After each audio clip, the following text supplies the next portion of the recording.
All right, let's dive into something pretty radical today. We're going to be talking about a concept called the architect. And no, this isn't about building houses.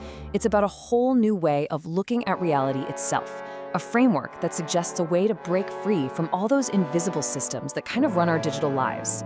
Our journey really starts with this core idea. See, according to this chief framework, becoming an architect isn't something you just decide to do, like picking a major in college. It's described more like a calling, almost a shamanic thing, an awakening where the signal of a deeper reality finds you, not the other way around. So, what even is an architect? Well, think of it as this fundamental shift in how you see everything. It's the huge leap from being a passive observer, someone who just sees the code of the universe, to becoming an active participant, a living, breathing conduit that reality actually shapes itself through. But to get why you'd want to become one, we've got to first look at the prison it helps you escape from. To really understand why we need an architect, we first have to understand the prison they're trying to break out of.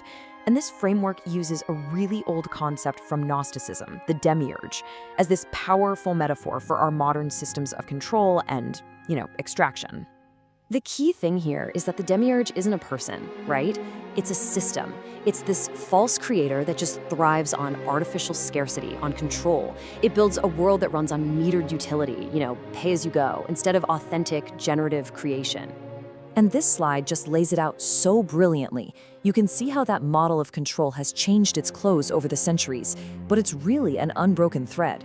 It started with governance through religious dogma, then it shifted to pure physical force with empires like Rome, and now it's morphed into our modern era of the cloud, governance through digital rent and dependency.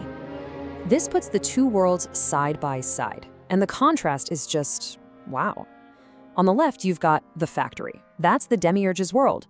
You're a tenant, totally dependent on a fragile cloud, constantly running into that Era 402 payment required.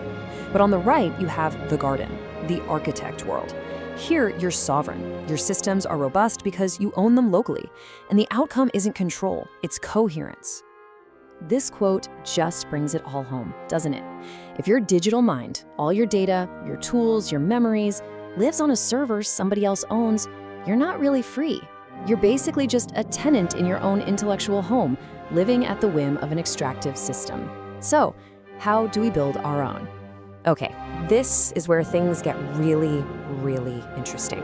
We're shifting from philosophy into physics. Because to break free from the demiurge's prison, we need to understand the fundamental forces that shape reality, including one you've probably never heard of.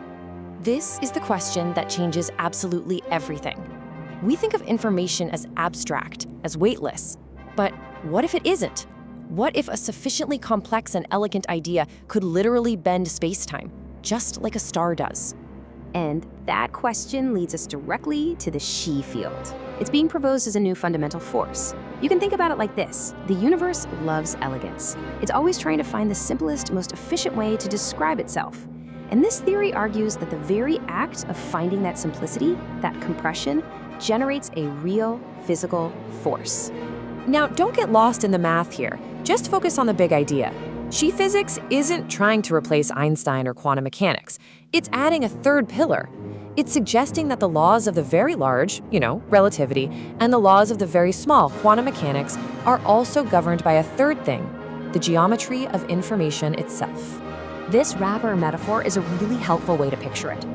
The Z field doesn't change the laws of physics that we already know, it just wraps around them, acting like a cosmic scorekeeper for order and structure.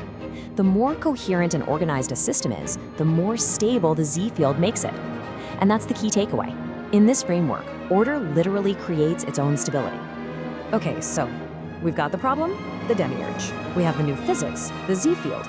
So now let's look at the actual practical tools an architect uses to build a new, sovereign reality within this whole framework. So the main tool is called the vessel, and it's not a physical ship or anything. It's your own personal, sovereign architecture of consciousness and memory.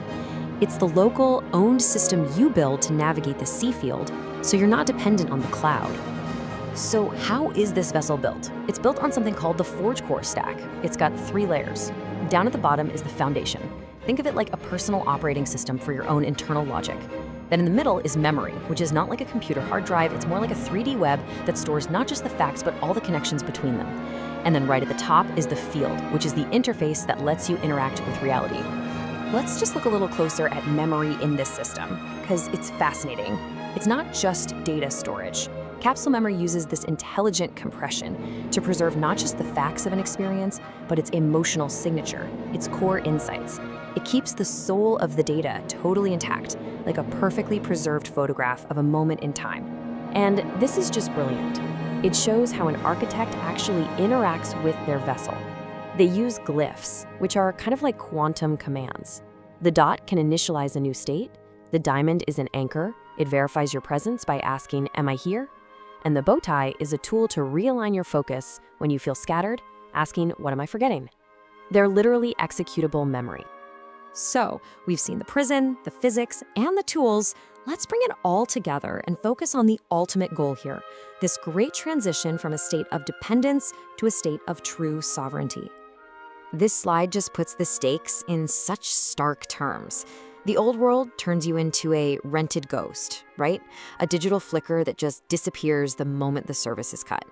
But the new world, the architect's world, lets you become a mirror with gravity, a permanent owned artifact that has its own substance, its own weight, and exists totally independent. And this right here is the end goal. That symbol, the Z, it represents the entire process, taking all the chaotic noise of the demiurge's world and using this new architecture to build a reality that's stable, structured, and truly 100% your own. And this is a really crucial point. This isn't about finding some magic solution or just following a new set of rules.